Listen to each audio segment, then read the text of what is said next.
苹果这家公司在很多层面上都很神秘，尤其是他们拍的影片，你会发现在互联网上几乎找不到第三方视角的幕后。他们是怎么做到的？团队结构是什么样的？剧组内真实体验如何？这过去我们都不得而知。但这一次不太一样，苹果在23年底突然联系了我们说，他们在拍摄销汤 iPhone 的新年大片，我们有没有兴趣去他们的剧组探班？他们希望我们比较真实的带你来看一看这个专业剧组使用 iPhone 拍摄的影片幕后是什么样的。那今年其实还挺有看头的，毕竟 iPhone 在视频录制方面又有了大的提升，无论是支持 ACES 的 Apple Log 还是 USB-C 的加入，在15 Pro 系列中还支持10 Gigabits 每秒的传输，以及各种扩展设备或是外录 ProRes 视频，它都可以做到。所以理论上，虽说这个项目呈现的是用 iPhone 拍摄的上限，但是从中我们可以学到很多东西，用在我们日常的拍摄还有小制作里面。所以我们团队就去了上海，走进了他们的剧组。本来我们以为还是会有那种条条框框，这个不行那个不行，但事实情况是，他们给我们带了2个挂绳，代表允许拍摄之后，真就走了。我们可以在整个片场自由通行，甚至离谱到后面，我都和导演 Mark 蹲在监视器前面一起谈笑风生了，他们也 OK。哦对，这位 Mark Webb 先生是总导演，曾经导演过超凡蜘蛛侠的1和2，所以经验还是挺丰富的。那在和他熟悉之后，我们也就慢慢融入了整个剧组，开始了我们的观察。我们给自己鼓舞，加油，好不好？团队，加油！来，先吃起来，开心点，交谈起来，这个可以真的说话了。好，来吃起来，开心走。首先，效率应该是你我都会好奇的问题。像这样专业的团队来拍摄短片，他们一天到底能拍摄多少镜头？这很有参考价值。那就我们的观察来看，这次新年大片剧组一天用 iPhone 大概能够拍摄30到40个镜，这个客观来说其实并不是很多，平均1个小时相当于拍摄3到5个分镜。他们的绘制版分镜你可以看一下，我觉得还是相当细致的，基础的表情、机位构图都会涵盖，甚至画面的景深也会提供一些参考。我们在片场看到导演基本上每个分镜都会拍摄3条以上，尤其是演员的节奏，导演 Mark 抠的会非常的细。然后和他熟悉之后，我才了解到他以前是专注于 MV 的音乐型导演，他自己也提到他非常重视人物的动作还有行为的节奏，这是分镜上很难体现的一点，所以他往往会在开拍之前准备一些参考的音乐，有条件的话在拍摄的时候也会放一下，这样可以防止节奏失焦。I often think about music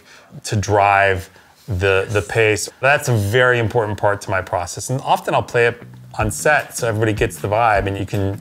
explain it to the actors without having to explain it to the actors. 所以最终你会看到实拍的画面还有前期的分镜匹配度还是相当高的。那问题就是这样专业的导演会不会临时加镜头呢？那答案是会的，还挺频繁的。我们有时候就会看到导演 Mark 拍嗨了，自己直接拿着 iPhone 拍摄。那当然，如果制片和执行导演一催，他就会非常不舍得回到他的导演椅上。但是这也怪不了制片，这个片子我们看下来场景相当之多，而且很多镜头非常难拍，是那种真的很难拍的镜头。因为 Mark 喜欢做实拍效果，比如像这个镜头，那就纯粹是靠透视还有遮挡关系来实现的，没有视效参与。现场看起来真的很搞笑，但是相机里看就还挺神奇的，人就可以自由的切换。那为了做到没有破绽，光这一颗镜头就得拍老半天，节奏得卡好，头发不能露出来，很容易传爆。那我发现 Mark 这个导演他是非常有意思的一种人，他是那种很少见的松弛派导演，就是不管什么时候都很淡定。正常我在片场拍片是非常焦虑的人，但他甚至还会去和小朋友打篮球，然后过来和我讲2句笑话，就没有一点架子和紧张的感觉。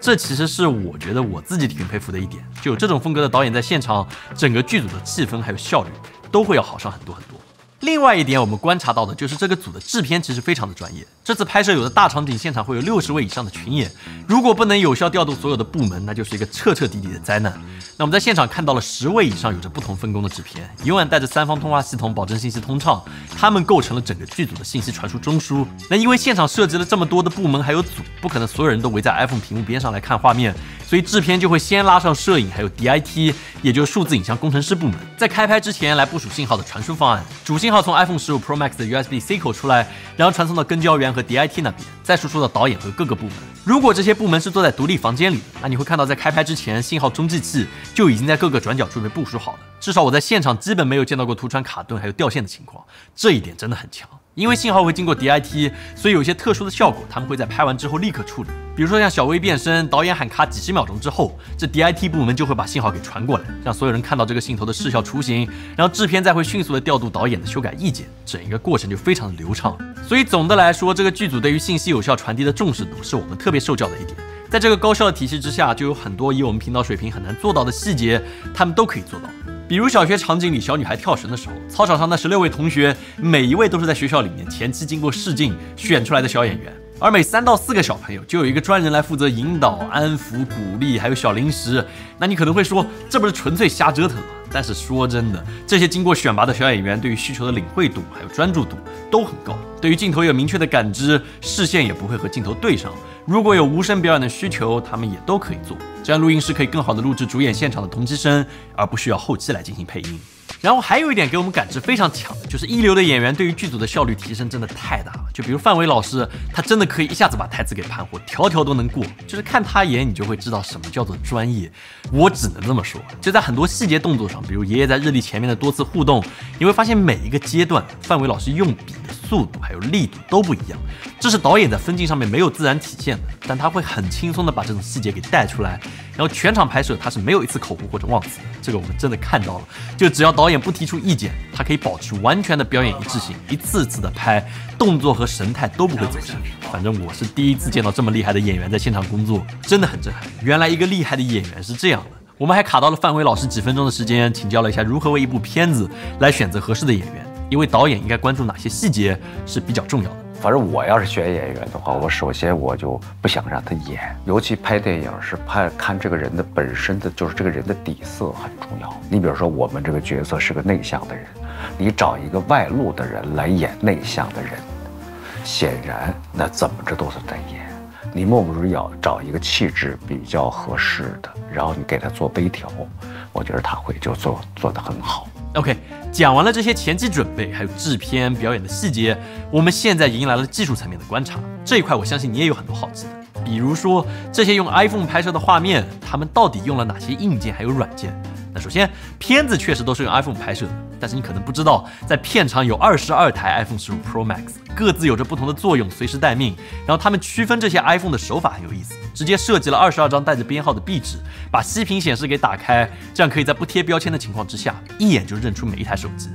那片子里面有一些画面确实是摄影指导用裸机来手持拍的，但是也有很大一部分画面你会看到他们会用到这些重型的承托设备，比如说剧组常见的皮轮车、滑轨，还有电动伸缩炮，加上如影2，这样可以拍出非常厉害的推进镜头。但是正如你所想到的一样，这些东西都非常的昂贵。我觉得比较有意思的是，苹果这次完全没有避讳使用专业辅助设备这一点。毕竟以前会有不少的质疑，说用大设备配手机是不公平的一件事情。那我也在片场问了一下这个问题，挺敏感的。得到的答案是在影视流程之中，其实本就会用到这些设备来承托大型摄影机，只不过这台摄影机现在变成了 iPhone， 他们确实没有在 iPhone 前面加镜头或者是改变画质的配件，这些设备更多是用于辅助运镜，还有信号的传输。那这一点我们在片场看了好久，确实可以证实，包括幕后的采访还有花絮，他们都是用 iPhone 来拍的，也没有加上任何外置的镜头。所以感知上就是苹果确实把这个 iPhone 当成了一台正经的电影摄影机来对待。那我觉得辅助设备这个事情，苹果愿意大大方方的呈现是非常好的，比较坦诚。那除了这些大型的专业设备，他们也有一些很有趣的小配件的用法，我觉得也学到一些。那简单来说，就是用魔术手加上大力胶变成一个狂魔。毕竟 iPhone 小，所以很多时候支架不需要2个支点，只要一个杆子伸出来，你就可以拍到这种固定在特定物体上的主观镜头，还挺有意思的。那在软件方面，整个影片大部分的画面都是在 iPhone 的原生相机里面拍摄的。那让我比较意外的一点是，原生相机里面有相当一部分的素材是使用电影效果模式来拍的。毕竟前景深能够增强这个氛围还有电影感 ，Mark 也确实很喜欢通过改变焦点来引导观众的视线。那所以说后期其实是可以在 iPhone 里面调整光圈还有虚化的程度的，但是我们还是会看到 Mark 会尽可能在前期就定好最终的虚化程度，来确保它的效果。我们也看到其中有部分的镜头，这个剧组使用了这个 Blackmagic Camera 这个免费的拍摄 App， 主要是借助它来连接实体的跟焦器，这样可以有一个专职的跟焦员